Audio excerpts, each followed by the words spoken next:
մեր Եվրոպան, y compris dans sa partie la plus occidentale, նույնիսկ ամենաարևմտյան հատվածը վերապրել է այն, ինչ որ հարավային Կովկասում է տեղի ունեցել, կայսրությունների հակամարտություններ, դարերի ընթացքում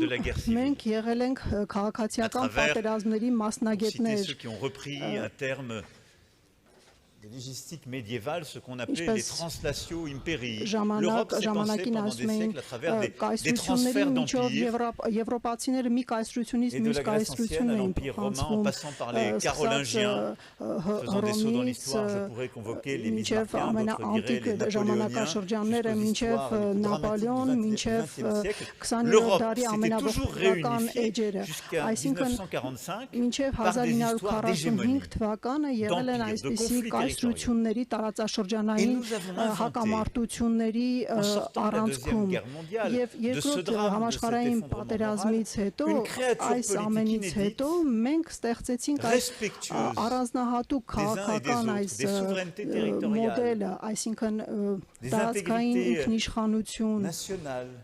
de la place de chacun. Nous avons inventé une conception possible qui réconciliait le concert des nations inventées et consolidées au 19e siècle avec une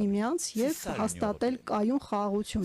Սա է եվրոպական միությունը։ Սա աշխարհաքաղաքական մի կառույց է, բացառիկ, որը թույլ չի տալիս այլևս այսպիսի դեգեմոնիալ կայսրությունների միջև հակամարտություններ։ Et la sœur jumelle de cette Union européenne qui a inventé sur le sol européen Եվ կարելի ասել, որ Եվրոմիությունը ստեղծել է այս արժեքները, ասելով, որ մեր արժեքները իրավական պետության արժեքները, որոնք մենք առաջ մոռացել էինք, հիմա մենք գտել ենք եւ մեզ համար դա պետք է դառնա կարծես մի խարտիա։ Սա մի գանձ է մեզ համար, իր խոստումը նա կատարել է եւ մենք արձանագրում ենք կայուն խաղաղություն երկրորդ համաշխարհային պատերազմի ավարտից հետո եւ այնուհետեւ մենք որոշել ենք ընդհանուր շուկա բացել Եվրոմիության համար եւ ես հուսով եմ, որ կունենանք նաեւ աշխարհաքաղաքական հզորություն եւ Եվրոպան non hégémonique. Պետք է լինի ոչ հեգեմոնիան, այսինքն հարգի յուրաքանչյուրին իր դնթով եւ իր դնթով նա կարելի ասել Հայաստանի դաշնակիցն է այն ճանապարհի համար, որ Հայաստանը իր համար ընտրել է, այնինչ որ դուք հենց նոր նկարագրեցիք շատ լավ պարոն նախարար, այսինքն չպետք է լինի որևիցե մեկ այլ տիրության թևի ներքո կամ d'une hégémonie d'un autre type qu'on voit venir au service d'une paix de court terme. Որոնք կարող են խոստանալ կարճաժամկետ խաղաղություն։ Պետք է շարունակել այդ ճանապարհը, ինչպես Եվրոպան դա արել է, եւ հաշվի առնել, հիմնվել հարգանքի վրա։ Et c'est tout le message de la communauté politique européenne. Et c'est je crois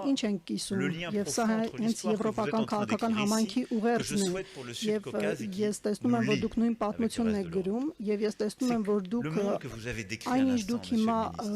գրում եք որպես պատմություն remet en cause l'ordre international établi sur le respect des règles. S'appuie sur le fait que dans beaucoup de nos pays, à cause de la crise démocratique que nous vivons, il y a un doute sur la légitimité de l'état de droit. Et à côté de ça, beaucoup commencent à s'interroger sur la science et le commerce international est remis en cause. Les uns par des aides excessives, les autres par des tarifs arbitraires.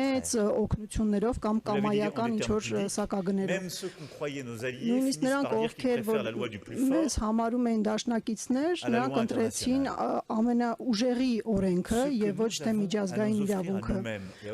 Այսօր մենք ինչ ունենք առաջարկելու մեզ եւ մեր աշխարհին նոր դաշնակցություն, նոր անկախ կոալիցիա, որը հավատում է միջազգային կարգին, օրենքների հարգանքին, իրավական պետությանը, ազատ եւ արդար dans la force de la science, à la fois pour penser la santé ou le climat. Ոլորտի կլիմայի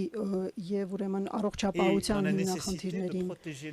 եւ նաեւ պաշտպանելու համար մեր ժողովրդավարությունները, մեր մամուլը, մեր համալսարանները 10 տարի առաջ այս ամենը ակնհայտ էր այսօր ամեն ինչ կասկածի տակ է առնվում բայց անհրաժեշտ է այս ամենը կառուցել ավելի ընդարձակ Եվրոպայի շուրջ, որն է եվրոպական քաղաքական համայնքը։ Եվ հենց այսօր դուք դա եք կատարում։ Եվ այդ իսկ պատճառով Հայաստանի պահը, որը ձեր պահն է, Հարավային Կովկասի պահը, որ ես ցանկանում եմ, ես խորապես համոզված եմ, որ կա նաև Եվրոպայի պահ, որը կառուցվում է, այսինքն աշխարհաքաղաքական նոր ուժ, որը հարգանք է ցուցաբերում, որը կանխատեսելի է եւ հիմնված է այս սկզբունքների վրա, որովհետեւ սրանք միակ սկզբունքներն են, որոնք ապահովում են խաղաղություն։ Il n'y a aucune paix qui peut se négocier dans quelques jours խաղաղություն որևէ մի երկրում, եթե այնտեղ ամենաուժեղն է թելադրում իր կամքը, եթե կան սպառնալիքներ, sur l'invasion ou la violation du droit international. Il n'y a aucune paix durable qui existe. Sur la base des standards multiples, on expliquerait qu'aux uns, le respect du droit international est essentiel quand on regarde l'Ukraine, mais pour être foulé des pieds quand on regarde le Moyen-Orient ou le Proche-Orient. շատ կարևոր է, բայց հետո շրջվում եւ նայում ենք թե ինչ է կատարվում միջին արևելքում։ Նման խաղաղությունը հնարավոր չէ երկարատև ձևով ապահովել։ Պետք է միայն այն խաղաղությունը, որը հիմնվում է բոլորի հարգանքի սկզբունքների վրա։ Այն ինչը մենք ստեղծել ենք 45 թվականին, այսինքն ՄԱԿ-ի խարտիայի շրջանակում, երբեմն հին գաղափարները ունեն իրենց իմաստը, որովհետև նրանք մեզ հիշեցնում են անցյալ դարերի քաոսը եւ արհավիրքները, եւ մենք ունենք իրավունք դիմակայելու պատմությունը, եւ մենք պարտավոր ենք չմոռանալ, երբ որ վատ քամիները գալիս են մեր տարածաշրջան, մենք պետք է դիմակայենք։ Այդ իսկ պատճառով, պարոն վարչապետ, պարոն նախագահ, տիկնակ եւ պարոնայք, շատ ուրախ եմ լինել ձեր կողքին այս երրորդ թողարկման շրջանակներում, ձեզ արտահայտելու համար իմ աջակցությունը եւ իմ վստահությունը այն ճանապարհի համար, որ Հայաստանը այսօր ընտրել է իր համար, եւ որ Հարավային Կովկասը կհետևի ձեզ դեպի ժողովրդավարություն, խաղաղություն եւ բարգավաճություն։ Ես խորապես համոզված եմ, որ ձեր երկրի, ձեր տարածաշրջանի ապագան կլինի հենց այդ ընդարձակ Եվրոպայի ապագան, որը կառուցվում է այսինքն իրավական պետության, միջազգային իրավունքի, խաղաղության եւ ազատության Եվրոպա, որին մենք հավատում ենք